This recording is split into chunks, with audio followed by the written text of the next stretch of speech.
All right, topic 4.4 is the role of political party systems. So we're going to go through each of the AP6 countries, and you'll need to be able to identify the type of party system that are in each, and then describe the characteristics of each of the AP6's political party systems.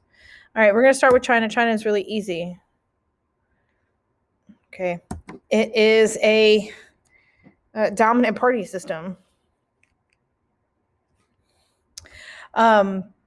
So it's a dominant party system where the CCP has control over the government and the military, and it's a parallel system. So remember, it's the CCP, the military, and the government all are aligned with each other. So as you move up the ranks of the CCP, you move up the ranks of the government, and then as you move up the ranks of the military, you move up the ranks of the CCP. Okay, so it's all aligned with each other.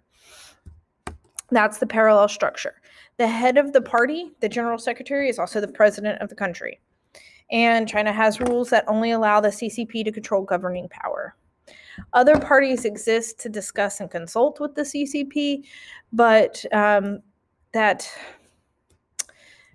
they're just fake. And I talked about that in the last topic. Okay, Iran. There's not really a party system. Parties come and go. They'll pop up for an election, then they'll disappear. All right, but there's really no connection between party system and election system. Okay, so example, it's not like the proportional representation lends to more parties or single member district lends to less competition. You don't have that playing out in Iran because when it comes down to it, no party can be competitive if they are against the jurist guardianship idea. There are two factions. And in those two factions, candidates will align as either a reformist or a conservative. Okay?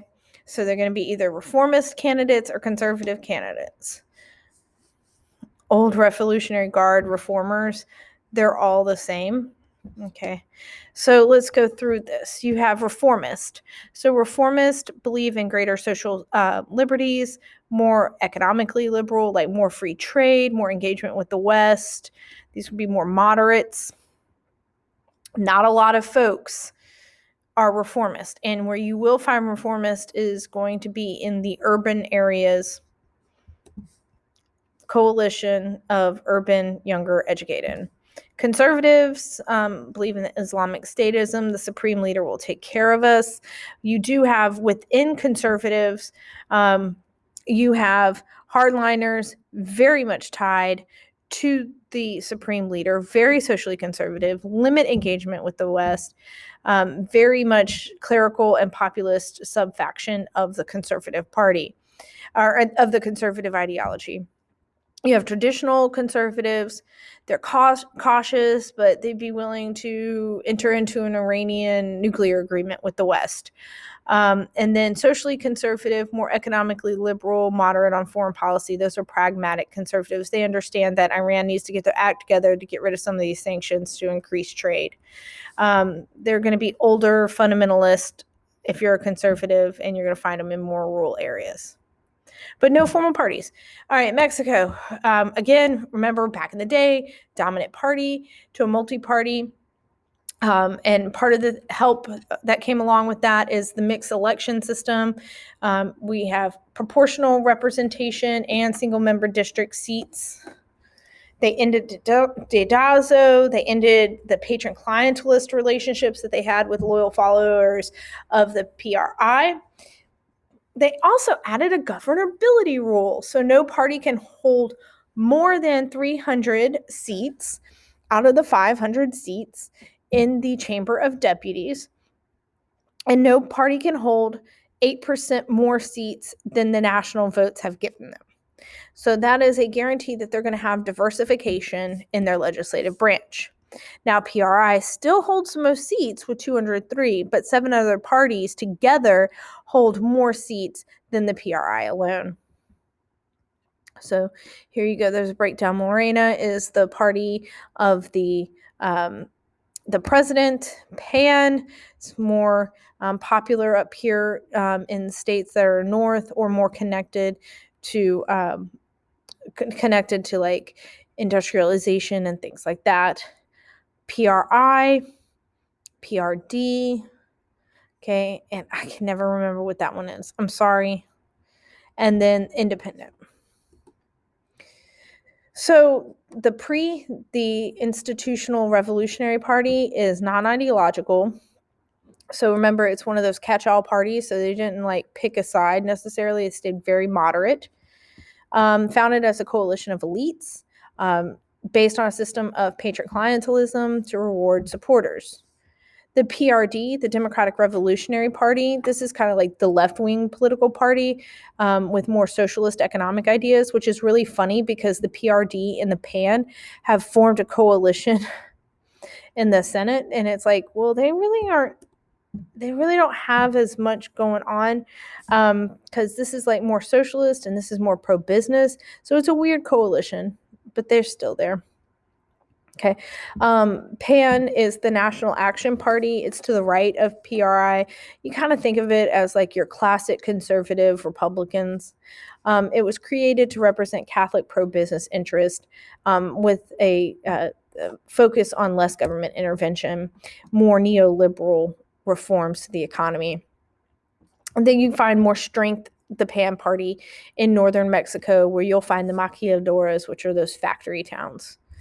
But the multi-party system allows for smaller parties to survive by creating coalitions and alliances with other parties. And you could see this, right? So the smaller parties have hitched their wagon to the PRI. These smaller parties have hitched their wagon to PAN.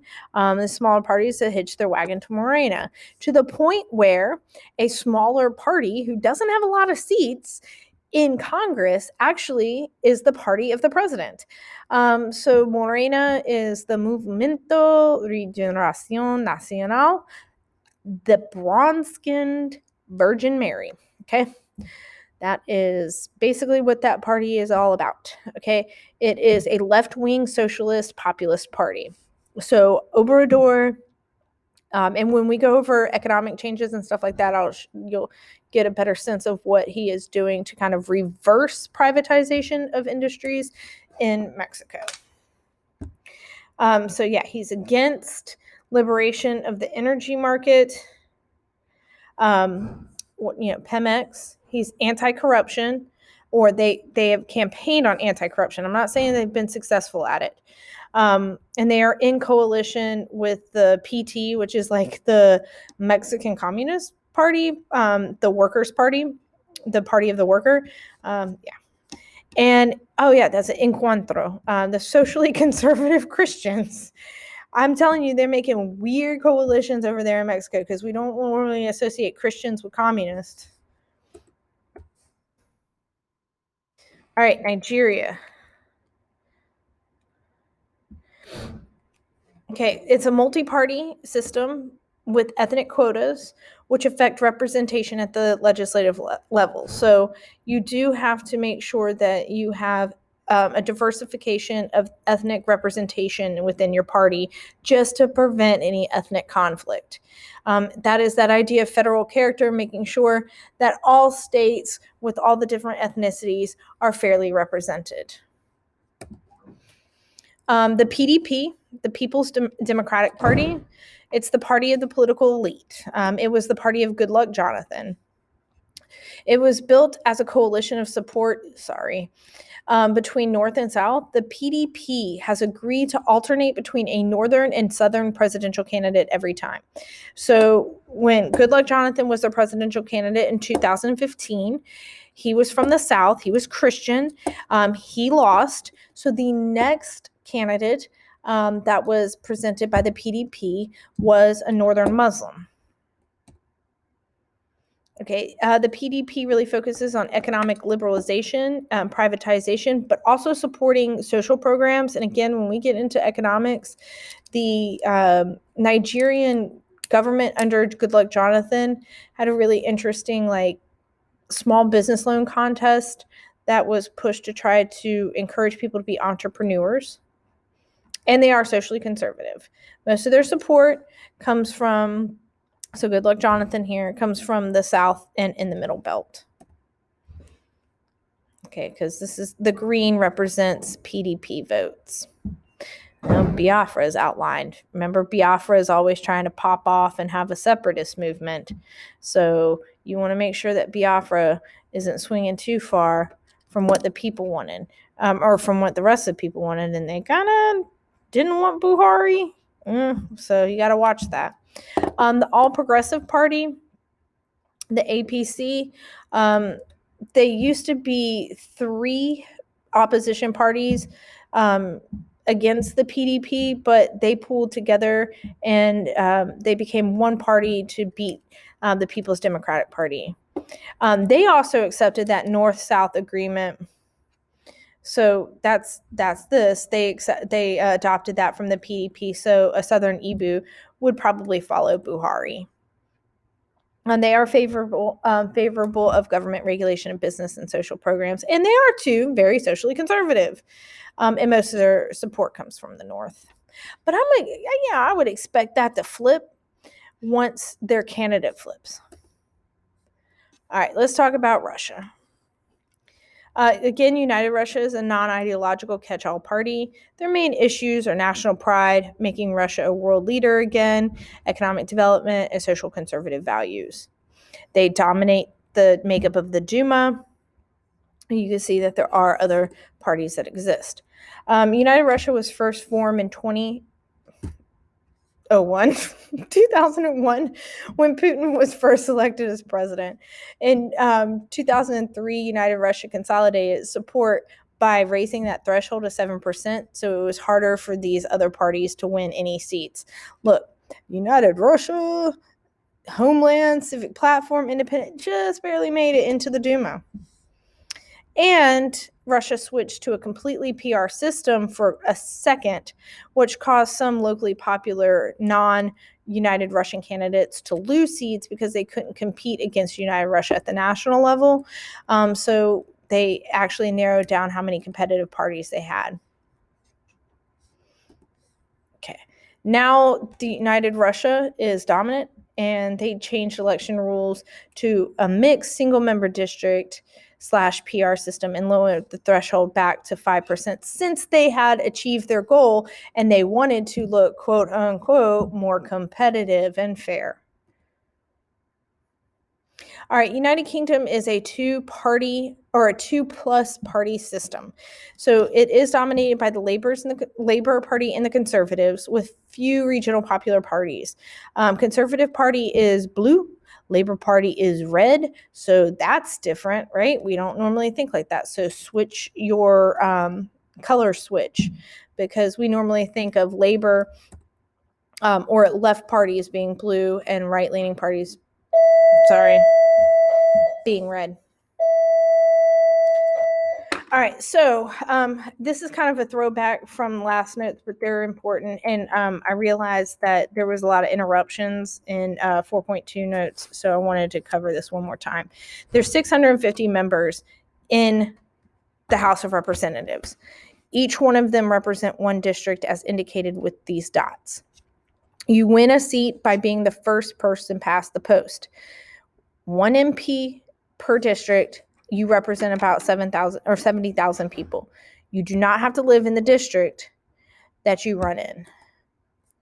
All right, but single-member district first past the post diminishes minor party support and representation, such as the Liberal Democrats. Liberal Democrats earn about 11.6% of the national vote, but only hold 1.7% of the House of Commons seats. So they get underrepresented again and again. So you can see that right here, 9. The Scottish National Party is popular because they win seats overwhelmingly in Scotland, because it's the Scottish National Party. But the single-member district first past the post system does allow for the Scottish National Party as a regionally popular party to gain seats. If a party fails to win over 326 seats, it is considered a hung parliament. The party with the most seats has to team up with another party to create a majority coalition to form a coalition government, big G government. So if you can't, if conservatives had just lost a couple of seats in the last election, they would probably look to, they've already teamed up with UKIP. They would probably look to, Lib Dems wouldn't really give them enough, but they have formed a coalition with the Liberal Dems before. That was with Cameron and Clegg. So David Cameron and Nick Clegg had a coalition government where Labour Party and Lib Dems were together in order to create a majority a coalition government.